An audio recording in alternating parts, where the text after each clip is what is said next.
गरीबी के कारण 11 साल की उम्र में घर छोड़कर भागने वाला एक छोटा सा लड़का, किसे पता था कि 21 की उम्र में वर्ल्ड रिकॉर्ड बना के आएगा। Was the journey from zero to hero के सेकंड एपिसोड में आज की लाइफ जर्नी है zero to hero and world famous photographer Vicky Roy की। वो कहते हैं ना बॉस कि किसी को इतना मत सताओ कि बंदा दिल से टूट जाए, बिकॉज दिल के घाव अगर दिमाग पे लग गए ना तो वो बंदा पागलपन की हदें पार कर जाता है। और जब कोई बंदा पागलपन की हदें पार करता है तो मंजिल कितनी भी दूर क्यों ना हो वो सारी सरहदें पार करता है। So now let's start the journey from zero to hero.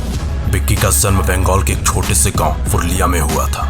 Vicky की फैमिली इतनी गरीब थी कि विक्की का खर्चा विक्की के नाना नानी उठाया करते थे। बट यहाँ भी उस बंदे को दिन दिन भर काम करना पड़ता था और छोटी छोटी बातों में बड़े बड़े ताने सुनने पड़ते थे।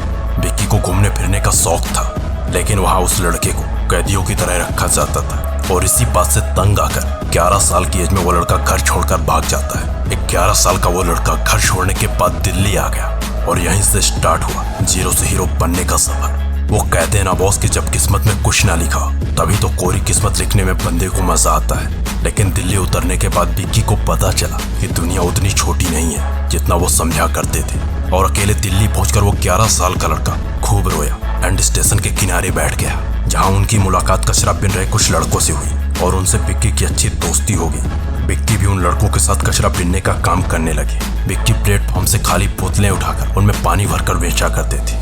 लेकिन कुछ दिनों बाद विक्की को एक एनजीओ ने अडॉप्ट कर लिया। यहाँ खाना पीना सब कुछ ठीक था, लेकिन वो आज़ादी नहीं थी जिसके लिए विक्की घर छोड़ के आया था।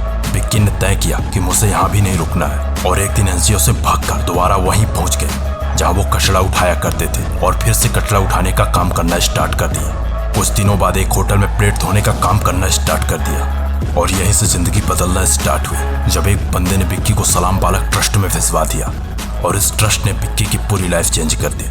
सन 2004 में ट्रस्ट के अंदर फोटोग्राफी वर्कशॉप का आयोजन हुआ जिसमें ब्रिटिश फोटोग्राफर पिक्सी बेंजामिन भी आए हुए थे। विक्की ने उनसे फोटोग्राफी सीखी, लेकिन अंग्रेजी न आने की वजह से लगा कि ये सपना भी अधूरा रह जाएगा। लेकिन ऐसा हुआ नहीं, बिकॉज जिनके सपनों में जान होती है उन्हें रोकने की मुश्किलों में कहाँ औकात होती है। विक्की इसके बाद इंडियन फोटोग्राफर एनी मान से मिले और उनके साथ काम करना स्टार्ट कर दिया। लेकिन हालात अभी भी बदतर थे। कैमरे की किस्त चुकाने के लिए विक्की को रात भर वेटर का काम करना पड़ता था। लेकिन फिर आया वो साल जिसने विक्की को रातों रात स्टार बना दिया। सन 2007 में विक्की ने पहली बार इंडियन हैबिटेट सेंटर में अपनी फोटोग्राफी लगाई और इसके बाद विक्की ने कभी भी पीछे मुड़ के नहीं देखा। बॉस किस्मत का सिक्का पलट कर ऊपर आता है जब बंदा जिद्दी हो, जब बंदे को जिद हो अपने हालात अपने दम पर बदलने की। क्योंकि सपनों की कदर तब होती है जब बंदा पागलपन की हदें पार कर जाता है। क्योंकि अपने सपनों के लिए 900 रुपए लेकर घर छोड़कर भागने वाला एक 11 साल का लड़का लाखों लोगों के लिए खुद की मिसाल बना देता है। बॉस विक्की कहते हैं कि सक्सेस का कोई शॉर्टकट नहीं होता, ये साली उसी को मिलती है जिसमें जिद होती है जान लगाकर मेहनत करने की, जिसमें जान लगाकर पागलपन की हदें पार करने की। बॉस नेक्स्ट वीडियो आपको किस बंदे पर चाहिए नीचे कमेंट बॉक्स पर जरूर बताइएगा। एंड अगर आपको मुझसे बात करनी है तो मैं मिल जाऊंगा इंस्टाग्राम पर। इंस्टाग्राम की लिंक नीचे डिस्क्रिप्शन बॉक्स पर है।